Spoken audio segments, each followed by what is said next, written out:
इगतपुरी विधानसभा मतदारसंघातील वाडीवर येथे आयोजित छत्रपती शिवाजी महाराजस्व समाधान शिबिराला नागरिकांचा उत्स्फूर्त प्रतिसाद लाभलाय।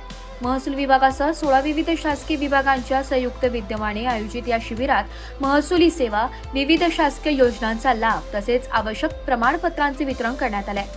या शिबिरातून त्र्यंबकेश्वर व इगतपुरी तालुक्यातील एकूण 2620 लाभार्थ्यांना विविध योजनांचा लाभ देण्यात आला। शिबिरास आमदार हिरामण खोसकर, आमदार जिल्हाधिकारी हेमांगी पाटील, सहाय्यक जिल्हाधिकारी तथा इगतपुरी त्र्यंबकेश्वरचे प्रांताधिकारी डॉक्टर पवन दत्ता, तहसीलदार अभिजित बारवकर, सुनील बच्छाव यांच्यासह विविध विभागांचे अधिकारी, कर्मचारी, नागरिक, महिला, विद्यार्थी आणि ज्येष्ठ नागरिक मोठ्या संख्येने उपस्थित होते। त्र्यंबकेश्वर तालुक्यात स्वामित्व योजना, जिवंत सातबारा मोहीम, कौटुंबिक वाटणीवरील नोंदणी फी माफीसह राज्य व केंद्र शासनाच्या विविध योजनांचा लाभ मिळून एकूण 1873 लाभार्थ्यांना लाभ देण्यात आला।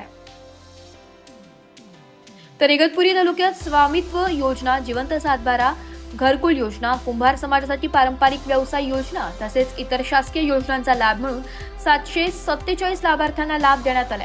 यावेळी त्र्यंबकेश्वर तालुक्यातील देवडोंगरा येथील घोडमणी पाड्यावरील भूस्खलनग्रस्त आदिवासी कुटुंबाला विशेष दिलासा देण्यात आलाय।